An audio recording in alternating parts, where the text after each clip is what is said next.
There are those who are not really bad, but we have looters, we have thieves, we have people with questionable characters. Are you saying all of you politicians have goons? Is that what you said? Unknowingly, you could be having them, because sometimes when you're going to an event and you are told it is charged, we have, maybe your opponents are prepared to heckle you or shut you down, or you won't speak, or you won't even reach the podium. You need some reinforcement. And many times we use goons, but we do not have a vision for them. Now, you know, fellow Kenyans, I've heard that politicians, some of these politicians are normally uneducated. I've listened to them, and I've realized that most of them don't always even know what they're talking about. But this level of stupidity, this level of madness, this level of I don't care that the acting Senate of, the acting SG of ODM, that is Honorable Catherine OMANYO has, and she's displaying it on a national TV, is something that we really need to talk about. I want you to listen to Honorable Me. The way she's bragging about politicians having goons, the way they use goons, and she's saying that they use goons as a backup. Like literally, that is, if they want to be hyped, that is where now the goons come in. I want you to listen to this, and then we talk about it. There are those who are not really bad, but we have looters, we have thieves, we have people with questionable characters who have taken it up and come up with groups or gangs and can even negotiate with various people if they can take care of you or be used to intimidate your opponent or any other person you do not want in an event. That is unfortunately very true. Are you saying all of you politicians have goons? Is that what you said? Unknowingly, you could be having them, because sometimes when you're going to an event and you are told it is charged, we have, maybe your opponents are prepared to heckle you or shut you down, or you won't speak, or you won't even reach the podium. You need some reinforcement. And many times we use goons, but we do not have a vision for them. For that situation, for that moment, you might have additional reinforcement, and that's it. So as a nation, it is our problem. It has not started with this regime. I remember when I was young, I actually declared to want to be a member of parliament when I was 25. Now, imagine that is a national leader, and what is funny is that one of her workers, she is a women rep of Busia.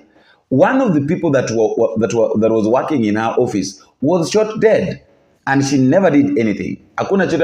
She never did anything.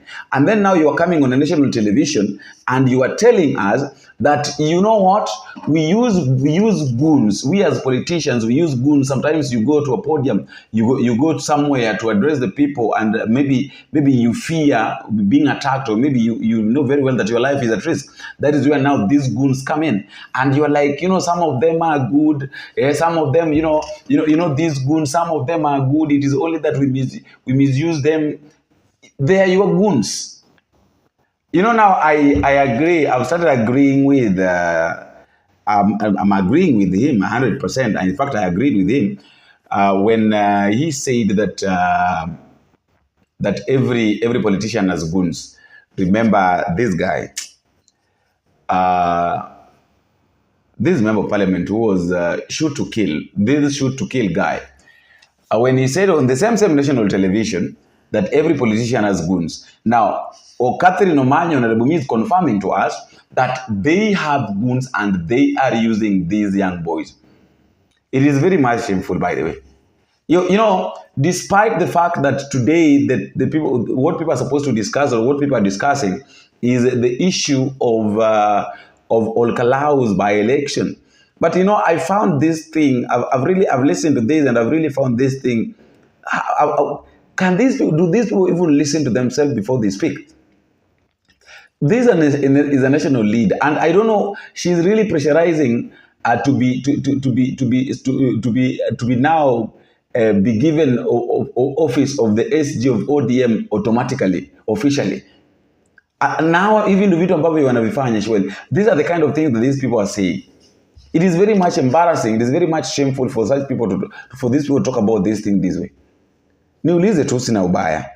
Why is it that these people wanaona kwamba kukuwa na goons ni achievement?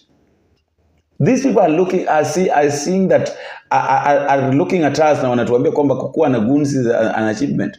How can using somebody's child, somebody's brother, somebody's brother, somebody's father, somebody's uncle, somebody's grandfather an achievement? And then you don't pay them when they are killed or when they die, you move on. And even to these people that accept to be misused, hata watu ambao huwa wanakubali kutumika vibaya na wao wanasiasa. Do you really know yourself? Do you really know your worth? Let me just ask that. Do you really know your worth? Yaani watu nyinyi mmeamua kabisa kwamba mtakubali kutumika na viongozi, kupiga viongozi wengine na kuangamiza viongozi wengine. Seriously. Why is it that, what is going on? That is the question. What is really the problem? What is really the matter?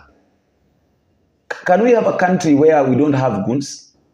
Can we just have a country that goons are nowhere to be seen? Ama wanasiasa lazima wakuwe tu na goons ndio wasikie kwamba they are safe? Is it a crime? Okay, if you want to use goons, this is my point. I think I said it once. And I repeat it. If you know very well that you feel safe on the hands or in the hands of goons, then I think the best thing to do is let security officers be withdrawn from you so that you use those goons that you want to use. It is as simple as that. Mkiona kwamba you are safe, mkiwa na goons wenu, then kwa nini serikali ilipe pesa mingi sana kwa security? Unapata mtu akona security kama 10 na akona goons karibu 50. Usiaba police officers wako with the drone mbaki nao magoons. Truth of the matter is this. Where we're heading as a country, where we're heading as a nation, it is a very dangerous direction that I don't know. I really don't understand. I really don't know how we're going to manage, but it is a very, very dangerous direction that not unless something is happened or unless something happens, we will not come out of this. We will not escape this. This one is not going to be an escape. It is something very dangerous that we really need to look at it. It's a very, very dangerous thing. Hili ni jambo ambalo lazima liangaliwe tu kwa undani, kwa sababu lisipoangaliwa kwa undani, but a lot of people are going to suffer. A lot of people are going to suffer. A lot of people are going to die. A lot of people are going to suffer. We might go back to the Mungiki era if people are not very careful. I want you to listen to this conversation between TV OJIENDA, Senator Manzo, and the same honorable me during the morning, walikuwa Citizen TV. We have got the issue of Okalao, just like you know, that is going on. A lot of people are talking about it. Wanajaribu kuangalia between DCP and UDA, ni nani anaenda kushinda kule upande wa Okalao. Of course, that the expectation of people is that William Ruto aonyeshwe kwamba, boss, you are not worthy, boss, this is not your space. This is the space of DCP, and Rigathi Gachagua is determined. Rigathi Gachagua is really determined to show William Ruto that indeed Mount Kenya ilienda. So just watch this, and then we embark on our discussion. You know, although the party leader of DCP is loud, I don't think he's strategic. I do not want to undermine what UDA party leader is able, because he's very strategic, and for him even to dare position a candidate there, he had already analyzed that the UDA candidate can take it. I'm not concluding yet, but I know you cannot underestimate a strategic thinker like the president, who is also a nationalist. You see, if I see Gachagua, anybody rallying behind him, I see them as people who only think of a specific thing which can narrow their ways of assumptions. So it's not really a litmus test. President Ruto has run many elections and by-elections across the country. To him, it might not be a litmus test. So you don't think the outcome of this is significant? The pattern he's used to. And he can easily beat the DCP people in their own game. What if he's beaten? Because, you know, there are 9 candidates in total, by the way. But yes. Yeah. We go in for either way, to be beaten or to beat. If you but just that beaten, does that mean the fact that they've stepped in, if I remember the utterances of the former deputy president, you know, that's an area you would say, let's not bother. Let other parties that maybe are affiliated to the region go in and fight on. But the fact that UDA is there and is not among the lagging ones, they are among the top-notch contestants. So I think it's not a litmus test to UDA, but it is for DCP. Okay. Yes. So is this the ultimate test for the popularity between President William Ruto and his former deputy Rigathi Gachagua, or is this just about the candidate that the people want in Okalao? Trevor, the election, the by-election in Okalao is a litmus test, a defining moment, because it comes it comes shy of a year before the election, and therefore will be the proper barometer, electoral barometer, that will show us the strength of DCP and whether or not UDA still holds in central Kenya. And I think that the Mushina-Kamau battle, Samuel Mushina running on UDA and Sami Kamau running on DCP, will be an indicator. I can bet that it is going to be a close election. Whether or not Mushina wins or Kamau wins will go to demonstrate whether UDA still holds in central Kenya. And from what I've seen in the days running to the by-election, the campaigns have been treacherous. I have seen various actors, the UDA brigade taking a center position in seeking votes, the DCP brigade again, and I've seen the Secretary General and 2 senators out there, the Senator for Nyandarua himself, considering this a do and die, because if he loses that seat, then that will raise questions around his competence, having been only recently appointed as SG of the party, elected as SG of the party. Then we have Rigathi Gachagua, who is the leader, the de jure leader of DCP, and who must show that DCP is a party to reckon with. But it's not just DCP here. This is not a by-election in Western Kenya or in Machakos or in Nyanza. This is a by-election in Central Kenya. So if Rigathi Gachagua loses this seat, then it will clearly show that all this was a lot of bravado, but no conquest. It will show that DCP never was, and people will start to troop back to UDA. And I think that is why this is a significant by-election. All right. I want to say also, William Ruto did not go to Okalao. The last time... He's the president, why should you go to Okalao? Yes, the first time the two of them met in Okalao, you saw the sort of exchange which took place. So deliberately, if you realize that even all the party leaders of the united opposition did not, by design, also not go to Okalao. And the DCP leader, Rigathi Gachagua, has worked for government. He is a man who knows how to look for intelligence, that he had a lot of intelligence of what was happening. He knew people were planning attacks on him so that it disrupts the campaign at a larger scale. We saw the attack of MPs like Kanin Kega, and that had a lot to tell. That certain government engines were hanging around to intimidate leaders of the opposition. But that doesn't mean that his candidate, Sammy Douglas Kamau, fell in deficit. First of all, the candidate must also move around, and was also assisted by many other, campaign teams affiliated with opposition.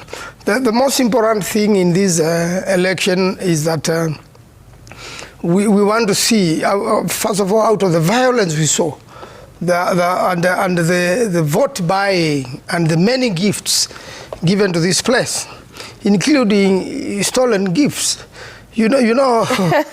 Water tanks were removed from Bere and shipped at night to be given here. These are allegations. We saw, yeah. No such report anywhere. Yes, so yes. Where and electricity, gadgets from Bere. We have a good report. But you saw the mattresses. Anywhere? Let's go to what is known. Yeah. And when Kenyans will be given... The mattresses were they stolen? No, mattresses were written GOK. Yeah. So what most people, government of Kenya, what most people did, delivered by because hospitals in Okalao do not have mattresses and enough beds, and they are overcrowded. Many people who received this went and donated.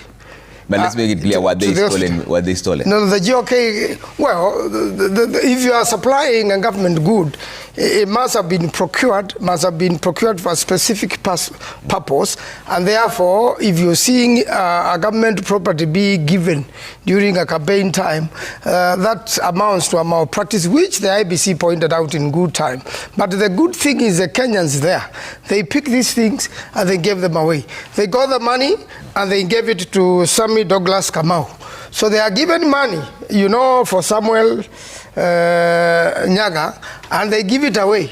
This tokenism was on both sides. In fact, that is what the report shows, that both sides were giving money and... Yes. We never gave mattresses and gas. No. Mattresses, gases are GOK. Government, you're talking yes, and I thank the people who took them to hospitals, which have no medicine. You are giving cash. You should first make sure the hospitals have medicine, hospitals have enough beddings, hospitals have enough mattresses before you give individuals. That ordinarily the government never procures for an individual. Okay. So I want to say whoever gives money, whatever side, tweets. I've seen part of the IBC commissioners say that doing development or giving gifts during election period does not all amount into an election malpractice. It depends on the circumstances. But really, bribery is not something we should say is proper. Elections should be free and fair, and people should be able to elect without having been bought or bribed. Prof, is that an over-deployment? Will they foster confidence or concern for the people? I think 1,000 police officers, because if the deployment should match the polling stations or the polling centers that we have within Okalao, I think that the amount of, as you say, the amount of interaction amongst people, the voter, the mobilizers and others before the election, maybe is a pointer to this. But we must be alive to the fact that it is not feasible to have this kind of deployment during the general election. So these are very unusual situation, because for me the real test is the IBC. Can the IBC, can Erastus Ethicon deliver a free and fair election in Okalao? Because that will be the test. Remember, there was an initial threat not to go on with this by-election when there was a lot of violence, a lot of concentration of politicians. And I think here Manzo blames government, but the opposition also had its role. Of course, the only thing that I noted is that Rigathi Gachagua did not visit Okalao to campaign. I do not know why he did not do that. I expected him to campaign because this is his candidate. I think that Sammy Douglas Kamau would then be the first MP to come into parliament through a by-election, because this is central. This is a very key component of his strong vote basket, or an opposition strong vote basket. That he had said is a sabbatical. So the point, yes, but I know he retreated to Munyoro, and he's receiving delegations there, but this was an important one if he really wanted to deliver this vote. And a point perhaps that maybe DCP leader Rigathi Gachagua realized that it may be difficult to win Okalao. That's what I'm thinking. I don't think but, so. Yeah, but because why didn't he go there? Because ordinarily if our party but his SG was also. If our party leader with my SG, if I was the party leader and which I'm not, I would visit and campaign for my candidate. I would visit. But let me just conclude by saying that for me, the function of the Electoral Commission, as clearly set out in the Constitution, and the test of free, fair, accountable, and verifiable election is so important. And if Erastus Ethicon and his commissioners do not meet that test in Okalao, it will be a confidence deficit that will follow them through the main election. But I'm sure the Erastus Ethicon that I know him very well, will deliver a free and fair election. Wait and see this. Ultimate test of who rules the mountain. Well, from previous by-elections, you know, we noticed a lot of things, and when we had a trial for an election petition in Behere, quite a number of things came out, and this includes malpractices such as, you know, people are, they look like civilians, or they are not uniformed policemen, but they are carrying tear gas and they are carrying guns. And then these were some of the people we saw causing trouble. So we hope it's going to be different in Okalao, that there's not going to be interference, and first and foremost should be security. The police officers deployed in Okalao today are deemed to be election officers, and therefore they are under the command of IBC and should be able to be free and fair. But it's also good to call upon the people of Kalau, you know, not to be intimidated and not to fear, because, you know, the by-election, you know, during the campaigns have been very rough. There have been very many instances of insecurity. There have been, you know, at times, you know, when we could see people be attacked, you know, by people suspected to be police officers, or very organized in such a way that the confidence they move with the vehicle, they move this common Prado without number plates, which was involved in a number of attacks. So we want the people, first of all, to feel safe, to know that security has been provided, to come out in large numbers and make their choice without fear. And in the event they see somebody try to destabilize or disturb or cause commotion, that matter should be reported urgently, so that it can be contained. And we're really looking forward to free and fair election today. So it is possible that there could be interferences, but I believe this is going to be a tough challenge. It's going to determine, you know, the political future of many things, and I believe IBC should be able to take charge of this. We are all watching. There are enough observers there. There are many people wishing the people of Okalao well, and I believe the people's choice will reign today. All right. Now, I don't know your thoughts, and I really don't know what is going to come out of your mind, or what is in your mind. But one thing I have to say is that this country right now, we are doomed. You know, there are some of the things that we have to look at, and we have to discuss them in depth, because if we don't talk about them in depth, then I think we are the people to be blamed. You've heard Honorable me talking about goons. Hebu angalia wanasiasa wote wale watu ambao wako na goons. Waangalie tu. the way they're normally very much confident wakitembea. Wako na confidence ingine yenye hata wewe mwenyewe unajiuliza, where is this confidence coming from? That confidence is coming from the point of, you know what, at the end of the day, if you try to attack me, I am protected. Jana nilisikia Gladys Wanga akisema ya kwamba the attack that Orengo and Sifuna were attacked in Kisumu ilikuwa attack from their own goons. Ilikuwa attack from their own goons. Wewe unajuaje? Maybe I said this, that maybe this woman planned an attack on these people, but it failed. After now failing, so I'm very much bitter with the goons. She's very much bitter with the people that she sent to go and accomplish to do the do, but now they failed to they failed to do the do before the do is done. Wali fail. It's called failure in a mission. The mission failed, so that is why she has to be so much bitter, now putting the blame on Orengo and Sifuna, something that nobody is going to buy. Something that no one can really buy. You know, there are some of the things that hata kama unataka kuuza, try to look at it. Try to look at, what am I selling? This thing that I'm selling, is it buyable? Hiki kitu ambacho nataka kuuza, je, kina market? Does it have a market? Kama haina market, hakuna haja uuze.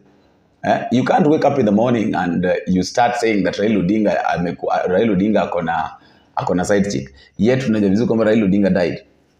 Huyo side chick mbona kujitokeza wakati ambapo Raila Odinga alikuwa haya, ama wakati ambapo alikuwa anaenda kuzikwa, asema kwamba, you know what, I was Raila Odinga side chick na nimekuwa na mtoto. So kuna vitu zingine that nobody can buy. So I had Gladys Wanga saying that she is the boss right now, that she is going to work with William Ruto. The problem with these people is bragging, pride. And there is nothing very dangerous. I've learned one thing in life, that there is nothing as dangerous as pride. Pride ni kitu ambacho ni kibaya sana, and if you're not very careful, it can ruin you. It can really ruin your career. So please, I would like you to tell me what you think at the comment section concerning that statement, or those statements that are coming from leaders about goons, having goons, you know, bragging about them, and on and so forth. Please listen, and then you tell me what you think at the comment section.